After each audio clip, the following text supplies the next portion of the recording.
Major breaking news. Anthony Joshua will fight Jake Paul on December the 19th in Miami.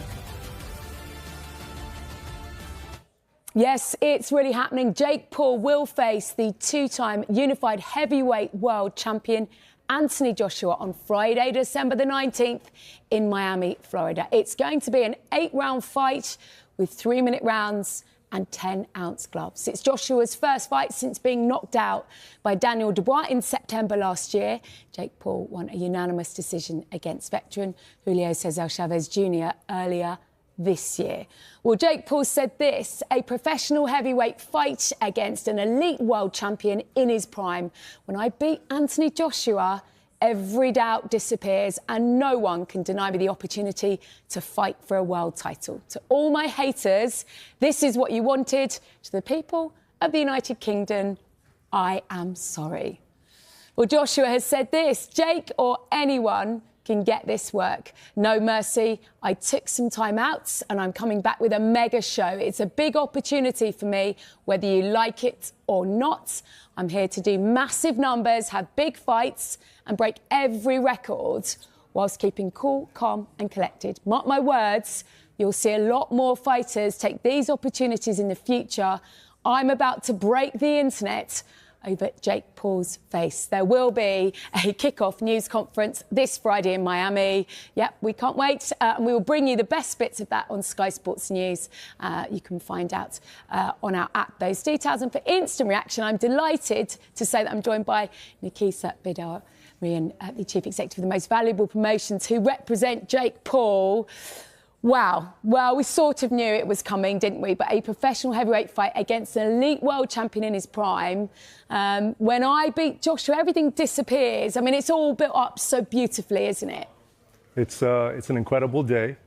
Jake thought of this in March of this year and said, I want to fight Anthony Joshua. People laughed then. I was here at Sky Sports in July. The question was asked, do you see this happening? And our plan was to do this in March, April of 26. Plans changed, and Jake stood up and said, I want to face Joshua now. So it's Jake versus Joshua, Judgment Day, Friday, December 19th from Miami, live on Netflix globally. Can I ask you about that? Jake, did he demand to go first?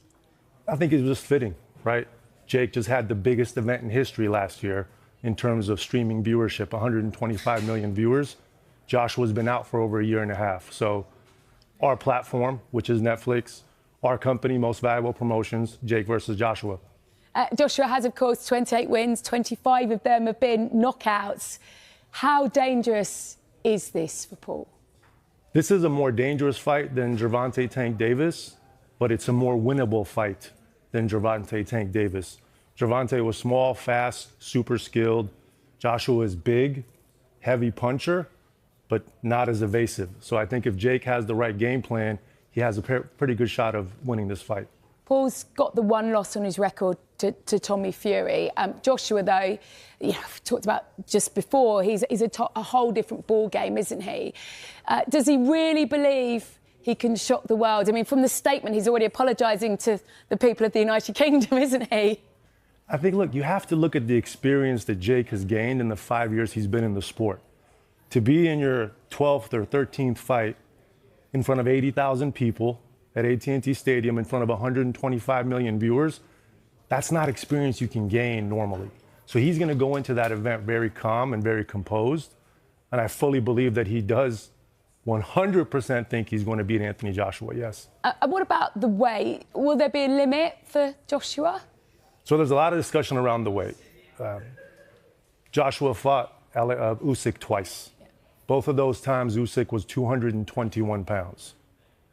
Joshua was 240 to 245. When Jake fought Mike Tyson last year, 227 pounds. I expect Jake will come in anywhere between 225 and 230, and Anthony Joshua has a weight limit of 245 pounds. There will be those, as you're aware, that will look at it and criticise this fight. There already have been, haven't there? They'll say it's a real mismatch.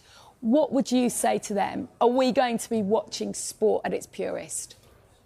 I would say it's much less of a mismatch than what you saw with AJ and Francis Ngannou, who a massive man, but relatively no boxing experience. I would say it's much less of a mismatch than AJ's 9th or 10th fight against guys who've been knocked out 20 to 25 times. Given AJ's pedigree, Jake is built for this. Jake is built for the big moments. So do I think it's dangerous for Jake Paul? Absolutely. Do I think it's also dangerous for Anthony Joshua? 100%. I mean, we're just watching some of these punches being thrown now. Can he take something like that, Jake Paul? Alexander Usyk took it, right? I think that was a perfect 1-2 combination by Joshua, again, on a fairly stationary fighter in Francis Ngannou, who had a good performance against Tyson Fury. But I don't think Tyson Fury took that fight serious for 1 second until he was knocked down. You're standing here today, you know, you talked about coming in here and muting this back in July. We never get to be in that room. What were the negotiations like? How do you pull something like this together? One, having incredible partners like Netflix, like DAZN. Two, a willing fighter like Jake Paul and Anthony Joshua. The two of them spoke about this back in March and said, we want to do this. So when the opportunity arose, they were the ones that drove the conversation to say, yes, we want to do this for boxing. Our biggest priority wasn't Jake Paul getting a fight. Our biggest priority was the other fighters on the card who'd been training hard for this massive moment. And that's what we put together. And then Matchroom and Eddie Hearn were great partners throughout the process. And talk to us about Jake Paul's preparations. I mean, it's a quick turnaround, isn't it? What does that look like for him? What sort of team is he assembling? Who's he gonna spar against? Who's going to be in his corner? Those sort of things you must all have ready and raring to go. When you look at he was fighting Mike Tyson, he was going to fight at heavyweight. That fight got postponed. He went down to cruiserweight. Here, he was looking to lose weight to 195 pounds to fight Gervonta Davis. Yeah. Now on 6 weeks' notice, 4 weeks this Friday, he's going to have to get up to heavyweight. But it's something that he's used to doing.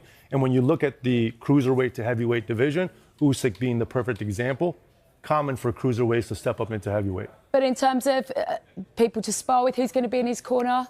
Same team that's been in his corner the entire time, right? Jake lives out of Puerto Rico, has a purpose-built facility there that he trains in 5 days of the week. So that team is just assembling different sparring partners than they were for Gervonta Tank Davis.